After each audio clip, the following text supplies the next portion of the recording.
Hi అండి, ఈరోజు paneer potato gravy చూద్దాం. దానికి ఫస్ట్ ఇలాగా పొటాటోస్ని పన్నీర్ని ఇలా వేయించుకోవాలి. పన్నీర్ ఇప్పుడు ఫ్రిడ్జ్లో తీసాను కాబట్టి ఇది ఇలాగే వేసాను. తర్వాత కట్ చేసి వేసుకోవాలి. ఇలాగా ఫస్ట్ వేయించేసుకుంటే తర్వాత కట్ చేసుకొని ఇలా ఫస్ట్ వేయించేస్తున్నాను. ఇలా వేయించుకోవాలి ఎర్రగాను.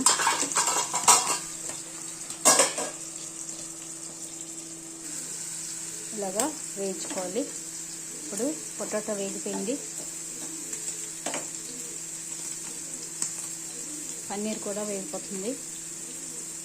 ఇప్పుడు దీన్ని కట్ చేసి దీనిలో మన గ్రేవీ తయారు చేయడం చెప్పాను కదా, ఆ గ్రేవీ వేసుకోవాలి. ఇప్పుడు ఇందులో మనం గ్రేవీ తయారు చేసి పెట్టుకున్నాం కదా, ఆ గ్రేవీ వేసుకోవాలి.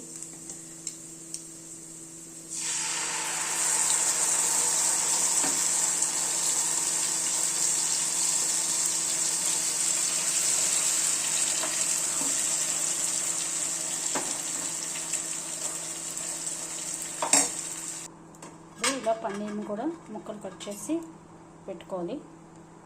పెట్టుకొని అవి ఇందులో వేసేయాలి.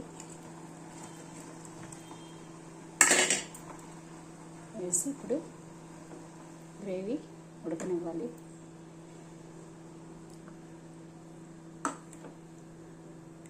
అంతేనండి, పన్నీర్ గ్రేవీ రెడీ. కొంచెం సాల్ట్ వేసుకోవాలి.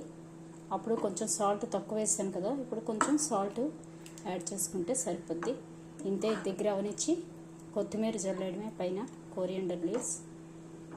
ట్రై చేసి చూడండి, చాలా బాగుంటుంది.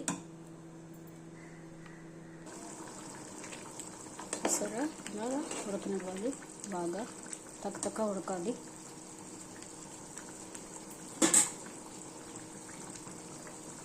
ఆయిల్ పైకి తేలాలి, తేలే వరకు ఉడకాలి. ఇదిగో పన్నీర్ పొటాటో అన్నీ వేసాను.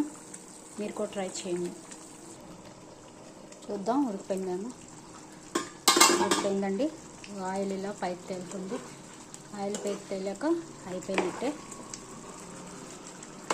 చూసారు కదా, అది పన్నీర్ గ్రేవీ. ఇందులో కొరియాండర్ చల్లుకోవడం. ట్రై చేయండి అందరూ, చాలా బాగుంటుంది. కొత్తిమీర ఎక్కువ చల్లుకుంటేనే బాగుంటుందండి. ఇలాగా. Thank you, bye.